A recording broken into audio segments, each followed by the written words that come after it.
আজকের এই ভিডিওটা না দেখে তোমার ছবিতে পরীক্ষা দেওয়া উচিত না। ভাইয়া এইরকম করে বললেন? হ্যাঁ, এরকম করে বললাম। কারণ এটা নিয়ে অনেকবার ভিডিও মেক করার পর স্টুডেন্টকে জানানোর পরেও তারা এই ভুল কাজটা করে আসে। তো চলো, ছবির পাস মার্ক, ঢাবির পাস মার্ক, এই দুইটার পাস মার্ক যদি কেউ না জানে ভাই, সে যে এত বড় লেভেলের বোকা। ও দেখবা টোটাল মার্ক করে তার হয়ে যাবে 60+, বাট সে কোনো একটা সাবজেক্টে 0.25 এর জন্য ফেল করে বসে আছে। ও সাবজেক্ট পাবে না, ইম্পসিবল সাবজেক্ট পাওয়া, একেবারে সাবজেক্টই দিবে না। তোমার পজিশন যদি 600-র মধ্যেও থাকে, 700 থাকে, যদি তুমি একটা সাবজেক্টে ফেল করো বা যে কন্ডিশনটা আছে ফিল আপ করতে না পারো, তোমাকে জীবনেও সাবজেক্ট দিবে না। তুমি সাবজেক্টই পাবা না, তুমি সাবজেক্টই পাবা না। বুঝতে পারছো? এরকম হয়েছে কিন্তু এই গতবার একটা স্টুডেন্ট হয়েছে, ওর শিওর ছবিতে চান্স, বাট পরবর্তীতে পজিশনও ভালো ছিল, পরবর্তীতে দেখাচ্ছে যে না, তুমি তো এই কন্ডিশন ফিল আপ করতে পারো নাই। সো কন্ডিশন ফিল আপটা তোমাকে জানতেই হবে। সো আমরা এটা দেখবো, চলো। এটা দেখা লাগতেছে না। আর এটা সম্পর্কে তো জানো তাই না, ছবির বাকি যে ইউনিট গুলো আছে, এ বাদ দিয়ে বাকি যেগুলো সবগুলোতে তুমি কিন্তু পরীক্ষা দিতে পারবা, তুমি যে ইউনিটের হও না কেন। আর সায়েন্স শুধু এদের জন্য। ওকে, আর সায়েন্সের অন্যরাও পরীক্ষা দিতে পারবে অন্যগুলোতে বিভাগ পরিবর্তন, বাট এতে শুধুমাত্র সায়েন্সের পরীক্ষা দিতে পারবে। চলো আমরা এখন পাস মার্ক নিয়ে আলোচনা করবো, জাস্ট মনোযোগ দিয়ে শুনবা, ইম্পর্টেন্ট।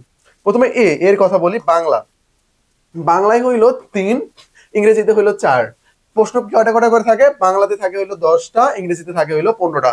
এটার পাস মার্ক কত? 3 আর 4 করে। ভাই এইটাই পায় না পোলাপান, সায়েন্সের পোলাপান গুলা বাংলাতে ফেল করে। বুঝতে পারতেছো? বাংলাতে ফেল করে তারা, তারা ইংরেজিতে ফেল করে, ইংরেজিতে 4টা সঠিক করতে পারে না। কেন ফেল করে? ওই যে তোমার সায়েন্সের সাবজেক্টগুলোতে টাইম দিতে দিতে এগুলোতে টাইম দিতে পারে না, এই জন্য ফেল করে। এটা হয়ে গেছে প্রবলেম। এটা তোমাদের সায়েন্সের জন্য। চলো আমরা এখন আর্টস এর জন্য দেখি। আমাদের বি যেটা রয়েছে, বি ডি দুইটাই হইলো আমরা বলতে পারি আর্টস অ্যান্ড তোমার সোশ্যাল সায়েন্স, এটা আমরা বলতে পারি।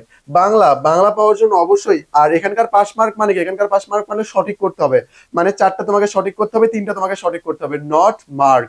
এটা জাস্ট কি সঠিক করতে হবে। তাহলে বাংলাতে অবশ্যই তোমার কত পাইতে হবে?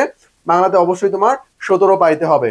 তারপরে বাংলা পাইতে গেলে ইংরেজিতে 8, সাধারণ জ্ঞানে 15। তারপরে ইংরেজি পাওয়ার জন্য ও ভাষা ও ভাষাতত্ত্ব এটা পাওয়ার জন্য তোমার বাংলাতে কত লাগবে? 9 লাগবে, ইংরেজিতে 18 লাগবে, সাধারণ জ্ঞানে 15। ভাইয়া তার পজিশন 1000, সে ইংরেজি সাবজেক্ট পাইছে, আমি কেন পাই নাই? ভাই তুমি ইংরেজিতে 18 মার্ক পাও নাই, বা 18 সঠিক করতে পারো নাই।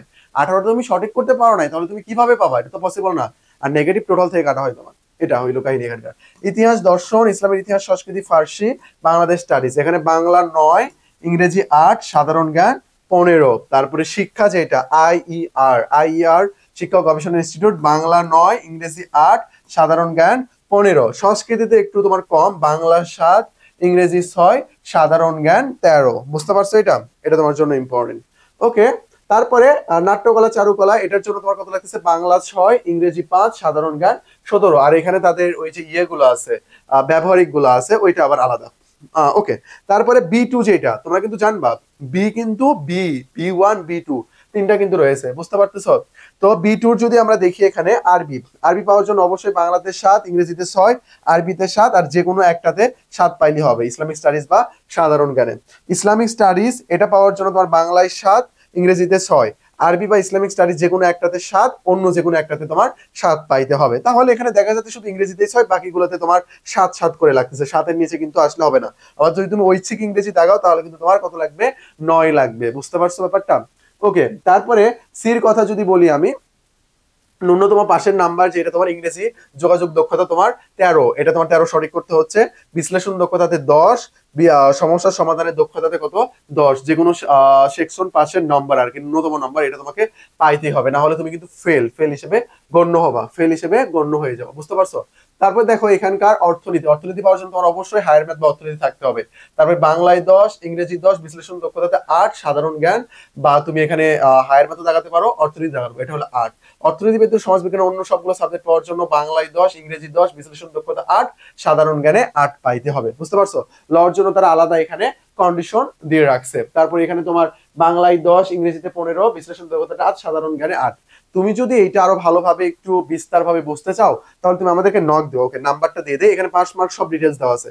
এই যে পাস মার্ক দেখো, স্ক্রিনশট দিয়ে নিতে পারো, অথবা তোমরা আমাদেরকে, ও আচ্ছা, 3 মার্ক যেটা কই থেকে কাটা হবে? এটা তোমার কিন্তু ইয়ে থেকে কাটা হবে, টোটাল মার্ক যেটা রয়েছে সেখান থেকে কাটা হবে। বুঝতে পারছো? ওকে, আমি তোমাদের টেলিগ্রাম নাম্বারটা দেখাই আমাদের কোর্স সংক্রান্ত পরে। এই যে টেলিগ্রাম আছে না, তোমাদের একটু কাজের কথা বলি। টেলিগ্রাম নাম্বারটা আছে, এই টেলিগ্রাম নাম্বারের এটাতেই তুমি হোয়াটসঅ্যাপে নক দিবা। এটাতে হোয়াটসঅ্যাপে নক দিবা, নক দিয়ে বলবা যে ভাইয়া আমাকে সিউ সার্কুলার যেটা আছে, যে ইনফরমেশনগুলো আমার জানা প্রয়োজন এগুলো আমাকে একটু দেন। এইটা সহ রাবি চবি যেগুলো আছে আর কি, যেগুলো আপডেট হয়েছে, এই নাম্বারে নক দিলে তোমাকে ডিটেলস সবকিছু দিয়ে দেওয়া হবে। বুঝতে পারছো? এটা তোমার জন্য ইম্পর্টেন্ট, এই কাজটা করিও, এই কাজটা করিও। আর আমাদের যে আলটিমেট সাজেশন যে বইটা রয়েছে, ছবি ডির জন্য মোস্ট ইম্পর্টেন্ট একটা বই ভাই, কতবার হিউজ পরিমাণ কোশ্চেন কমন ছিল, এবারও আসবে ইনশাল্লাহ বিডি দুইটাতেই। তারপর যে কোনো সমস্যা, এটা আমাদের টেলিগ্রাম নাম্বার, এখানে নক দিবা, আমরা সেটা তোমাকে সলভ করে দেবো। বুঝতে পারছো ব্যাপারটা? তো পাস নিয়ে ডিটেলস জানার জন্য এই নাম্বার একটু নক দাও, তোমাকে ডিটেলস সবকিছু দিয়ে দেওয়া হবে। আজকে এই পর্যন্তই, আসসালামু আলাইকুম।